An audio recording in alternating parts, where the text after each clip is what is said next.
Yes, Sam. Hey, V. First of all, what's the update on Coots, and can you talk about how the team rallied with him out of the lineup tonight?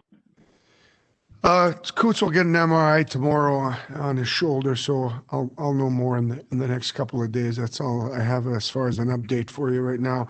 There's no doubt we lost him. I think it was first or second shift there, his second shift, I think it was. So down 11 forwards. I thought tonight's game. There's no doubt that Carter Hart is the difference. But I'm not going to apologize for good goaltending. Carter was the difference tonight. But I thought in the third period, when the game was on the line, we played our best hockey of the night. So that for me is a very positive sign. Ed Barkowitz, you're on with Coach. Go ahead. Hey, Ed. Ed, are you on? Yeah, sorry about that, Joe. Elaine, could you just talk about the team and the way they rallied without Sean in the lineup?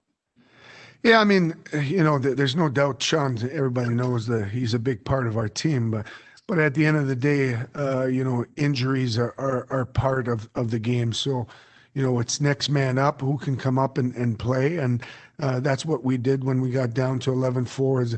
I think for us tonight, playing the same team back to back, they had lost the first game, and they had played well also, but they had lost. So you could tell that they came out with more spunk and very physical. And I thought for the first two periods, they had the better of the scoring opportunities, and Carter was the difference.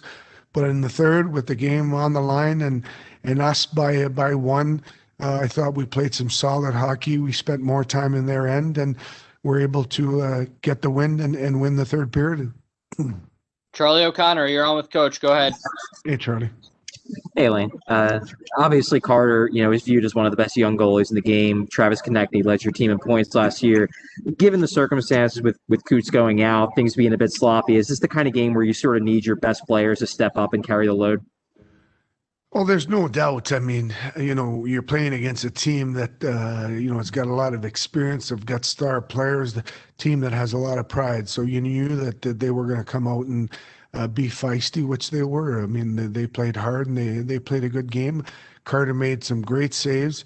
We were able to capitalize on some of our looks by doing the right things on the ice, by going to the net, stopping in front, getting to those second opportunities.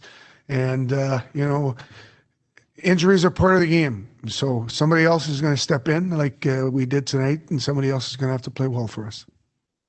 Mike Sealski, you're on with Coach. Go ahead. Hey, Mike. Hey, Elaine.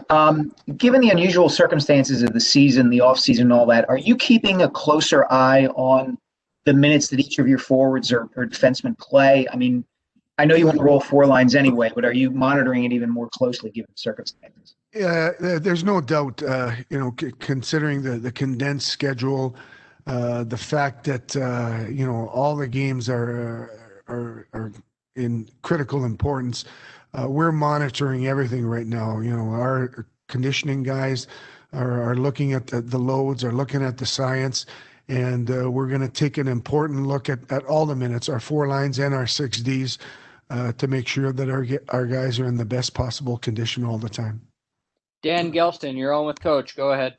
Hey, Coach, how you doing? How important was it, do you think, obviously, for TK to get the hat trick, not just for the goals for the team, but kind of that little confidence boost after the way his season ended last year? And do you get a sense of really what went wrong in the playoffs for him last year? Somehow we lost it, that last part there. I understood the first part about TK and the importance, but I didn't get the last part. But what I can say about TK is, there's no doubt that this is a new season, a clean slate for everyone. He's come here with the right mindset and the best of intentions. And tonight, by going to the net hard, and stopping and being at the right spot, he found a way to capitalize on some of his opportunities. So it's a step forward for him. Hopefully it's a good step for his confidence. He's a big player, an important player on our team, and we need him to play well. Jordan Hall, you're on with Coach. Go ahead. Hi, Elaine. with Konecny, to touch on him again, it just seems like he's really putting an emphasis on going to the net. Just is that a sign of maturity that a guy led your team in goals last year, and this year he just wants to go to the net? Well, I think it's a sign of a player. Travis is still a very young player, starting to figure out the game and understand the game and where he can be most useful. So that's what players, as they get more experience, as they play more games, they're able to understand things and figure the game out. And I think that's what's going on with TK. We have time for two more. Charlie O'Connor, you're on with Coach. Go ahead. Charlie? Hi, Elaine. Nolan Patrick had the third most minutes of any forward tonight. Obviously, with Couturier out, you need to lean on some other guys. But considering his layoff, was there any hesitation to use them as much as you did tonight? No, I thought he looked fine, and with the fact that Coots was out, I tried G in the middle a couple of times on other lines, and obviously I played Nolan a little bit more there. So, that's just part of getting down to 11 players, 11 forwards, and figuring out a way to win. Dan Gelston, you're on with Coach. Go ahead. Dan? Sorry, I'm going to take my hand down. But I'll say, given the condensed schedule, just how important is it to get 2 wins at home right off the bat and to have 2 more coming up this week? Well, winning right now is the name of the game, and we know that we're in a very competitive division. This was a very hungry team. We've got to find ways to win, and that's what we did.